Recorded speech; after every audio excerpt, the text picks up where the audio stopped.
Hello, this message is for someone who's dealing with that blame shifter.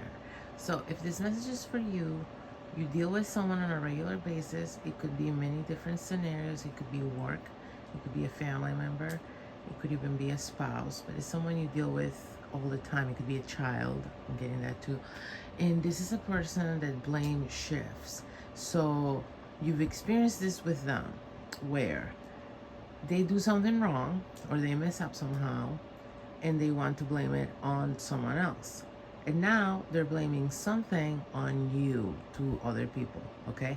So you might be just hearing about this from a third party that they have been blaming you about something that this is not your fault. This is a result of their actions, but they're omitting parts of the story, and what's worse, they really do believe that they are not at fault at all. And the problem with this is a person that has failed to develop accountability. And what I'm getting is they have an environment that has allowed and enabled this.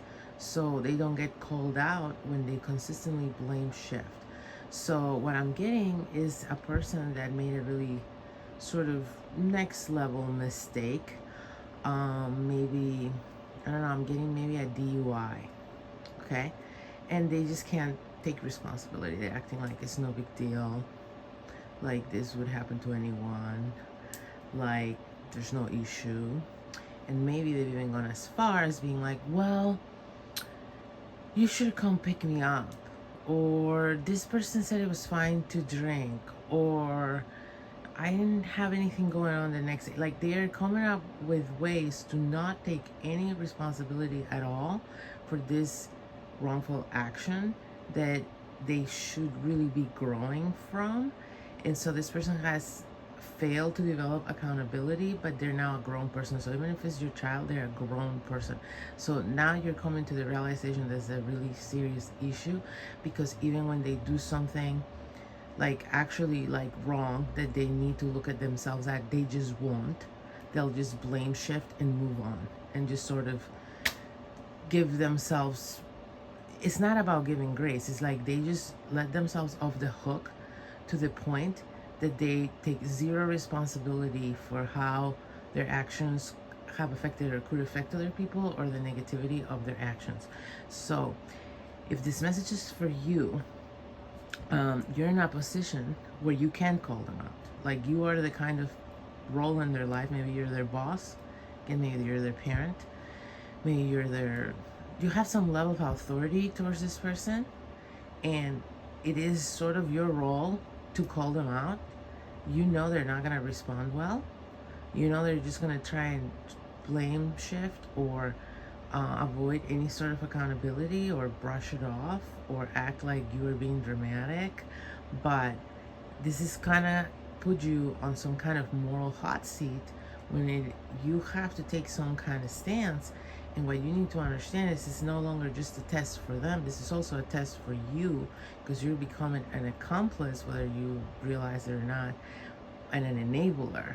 Okay, so if you let them continue on the path they've been going, which seems like a destructive, careless path, they might start doing worse things. Okay, whatever has happened is pretty bad. Again, I'm getting something maybe DUI, or like some kind of dropping the ball in a way that could really hurt themselves and other people, and it's kind of a really big deal, but they're acting like it's not a big deal at all.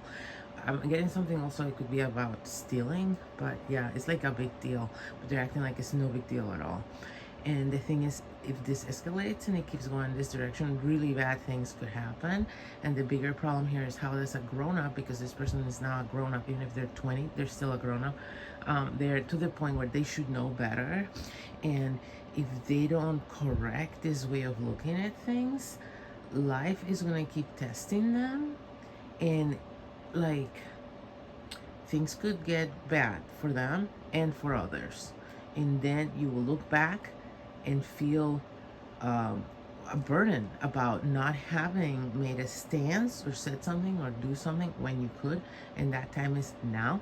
You're getting probably a lot of signs about this, It's probably pissing you off. That's what I'm getting as well, which is completely understandable because this person has put you in this very uncomfortable spot where, again, they should know better, but they're not doing the regular things that a responsible human being does when they find themselves in a conundrum like this. Okay, let's go back to the DUI example. Say this person got a DUI. There's no remorse. There's no I should quit drinking. There's no, oh, I could have killed somebody. There's no, oh, I'm going to AA. There's none of that. And so you're just sort of waiting for it, but you know, because you know this person very well, that it's not going to come.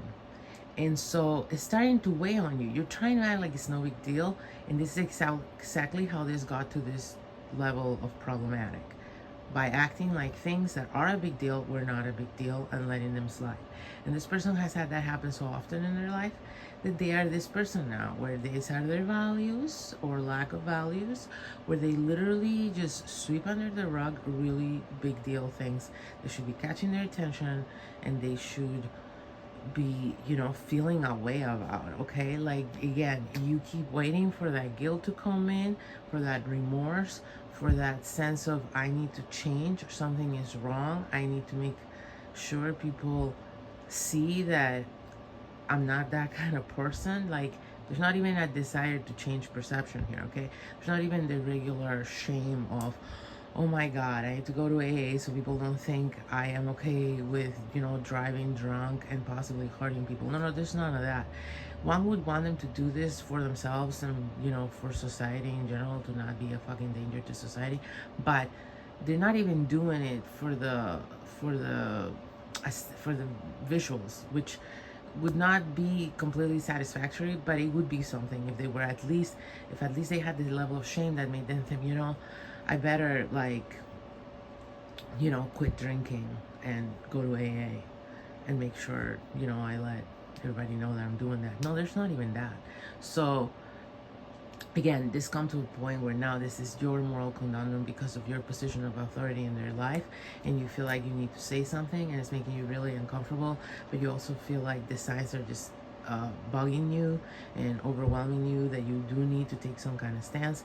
And this message hopefully, you know, helps you realize that you do in fact need to take a stance, because God will escalate when these kinds of things happen and people don't take note. God escalates until they take note. Okay, it's only up to this person how bad it's gonna get, but you have to live with yourself. So you have to feel like no matter what happens with this person, you did the right thing by your own standards, and you had that talk. At the very least, you had that talk with them to make them know where you stand on this and what you think is right and wrong and what you think they should do. So at least you can live with yourself regardless of what happens with them. Okay, and you don't feel a level of responsibility that you will feel if you just let them keep behaving this way and something really bad actually does happen. You will feel a level of guilt that, trust me, you don't want to feel. But also, if there's any chance you can influence this person on a better direction, you should definitely take it, for everyone's sakes. Okay, even just like society at large. Okay, so kind of a tough message, but I hope it helped.